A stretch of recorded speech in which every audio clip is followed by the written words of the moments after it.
So the other day I did a video titled The Baby Days, and a lot of you enjoyed that. Just thinking back on those sleepless days that actually carried on through my kiddos' little years, but that's not the normal for everybody. Most people get to sleep by the time their kids are 1 and 2. Not me, I was lucky. And so I thought it'd be fun to do another video about the little years, I guess kind of ages 1.5 or 2 to like 4 or 5, and just talk about what I remember about those awesome days. If you guys are new to my channel, my name is AlanA, and my channel is all about marriage, homemaking, healthy living, and homeschooling, so please subscribe. So my second born, I have 2 boys, my second born was born when my first was 17 months. So he was only walking for about 3 months at that point. He was a late walker. In fact, they both were. They both walked at around 14 months. Did I say he was walking for 14 months? I don't know. He was only walking for 3 months at that point. And he was so precious. But sadly, when you have them really close together, they all of a sudden become the big boy. And a 17-month-old is not a big boy. It's a little baby still. He's so little. But he became big brother really, really soon in his life. And my little man, my second born, came into our world, and he was a horrible sleeper all the way through 3.5 years old. He woke up every single night of his entire life till right around 3.5. And it was fine with me. Yes, I had my moments of, when is this gonna be over? And then I had my moments of, you know what? I signed up for motherhood, and this is part of it. This is my lot. I'm gonna have a good attitude about it, right? He was not the let him cry it out kind of boy. He was extremely determined, so he would cry to the death, and I just didn't want to let him cry it out. Neither did my husband, so all it took was me getting out of bed, going to his room, touching his bottom for 1 second, you know, a little rock, and letting him know I was there, and then I would just walk away and go back to bed, and he would stay asleep.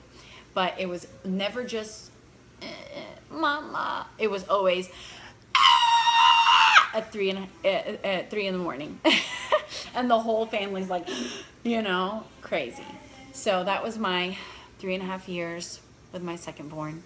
So I really have only been sleeping again after having my children for 2.5 years, which is kind of crazy. Am I doing horrible math there? He's about to be 7, so about 3 years. Anyway, it feels like it never happened. I sleep great. I feel fine. I don't think it really damaged me very much. But those years, man, they're busy. Baby days are crazy, physically exhausting. Little, you know, 2 to 5 is physically demanding as well. I think the harder part than the physical part about those years is the training. Because now you've got these little guys that know what they want and want to demand it. And they are going to test their limits and see how far they can get without mommy or daddy saying no to something. So if you don't think children are born in sin, just watch a 1-year-old for a little while. You'll be convinced that we are all born in sin, utterly depraved and in desperate need of a savior. Kids are sinners. Oh my goodness. And they're beautiful and precious, and I adore them, but they're sinners. Nobody has to teach them how to lie. Nobody has to teach them how to sneak. Nobody has to teach them how to disobey and be defiant. They're little pros. They're born in sin. So those years are training all day long, exhausting, and very worth it. If I hadn't been as consistent as I was with my children, I don't think that I would have the ease that I do today.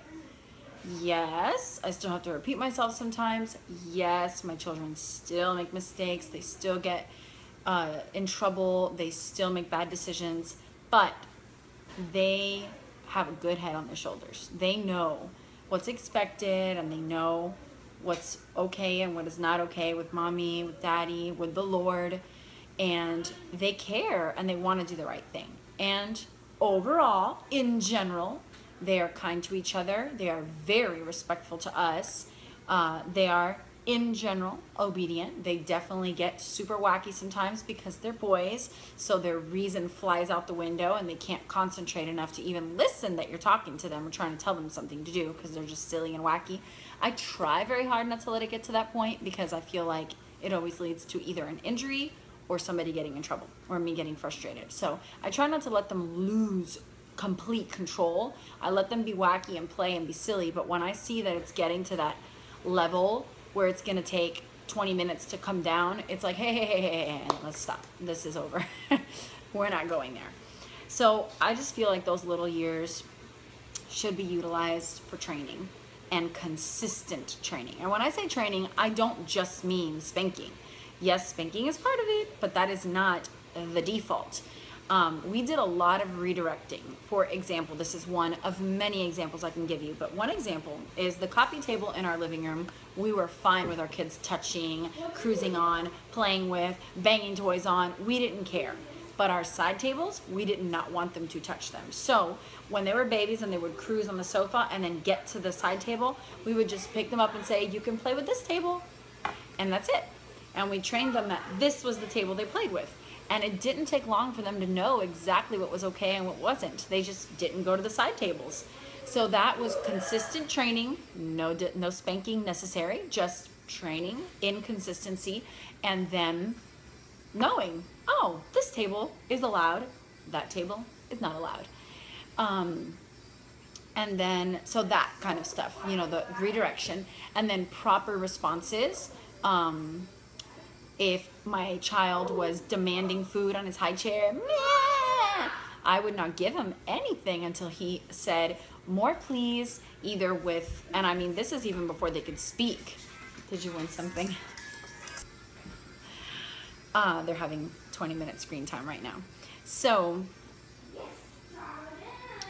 yes, even before they could speak, if a baby was throwing a fit at the table and I knew it was because they wanted to eat, I wouldn't just say, oh, yes, here. No, sweetie, that's not how we talk.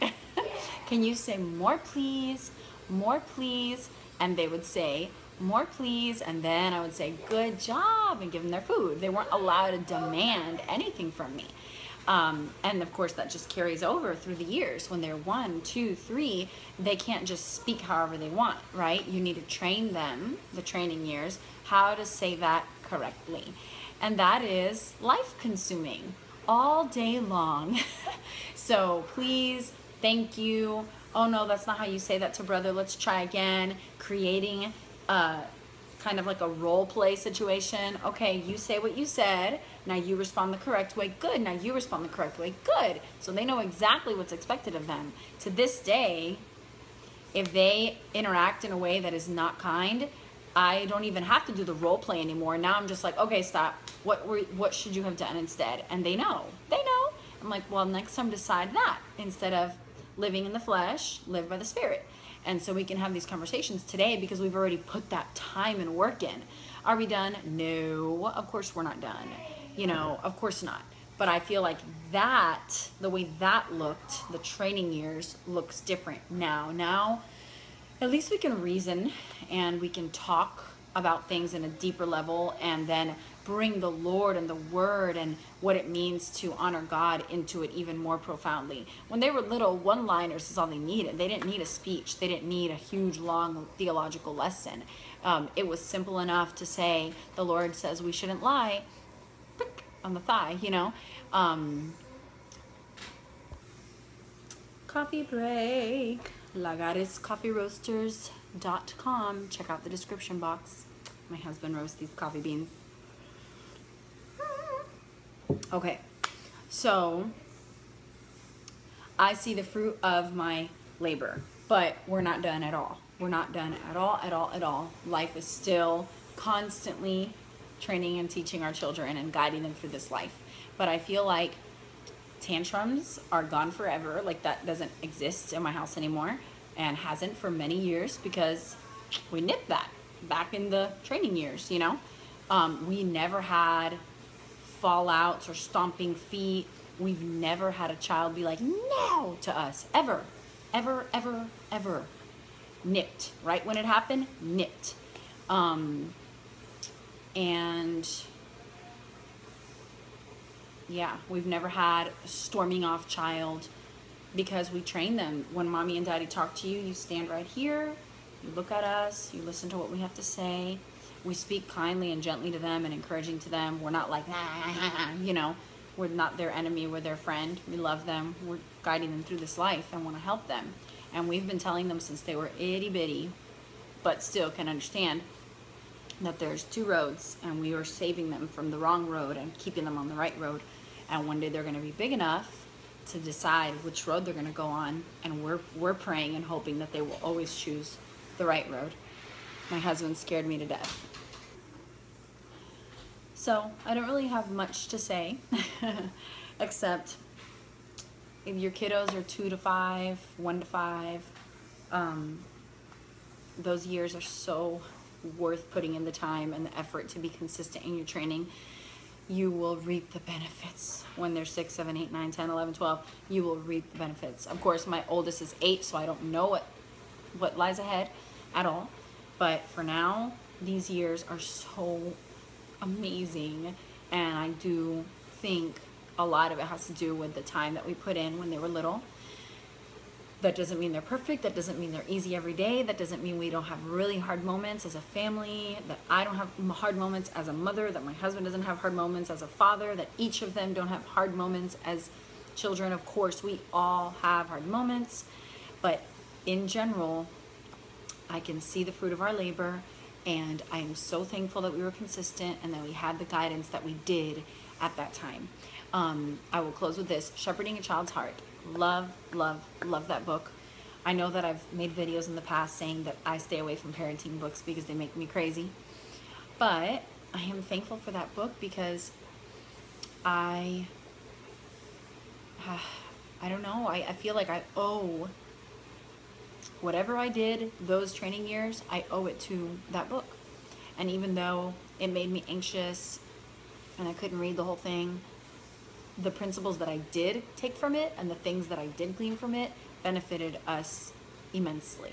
And so I recommend that book. And one of the things that I remember specifically it saying was ages 1 to 5 is when you train obedience, because by the time they're 5, you want to have your children's obedience. You want to know that they're going to obey you.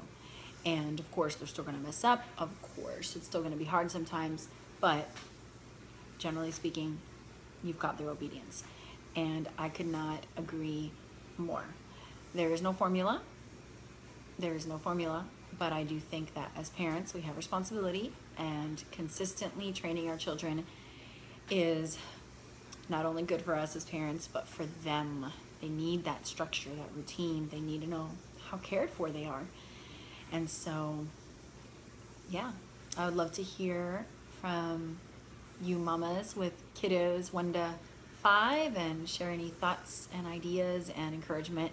Send it our way. I hope you enjoy this video.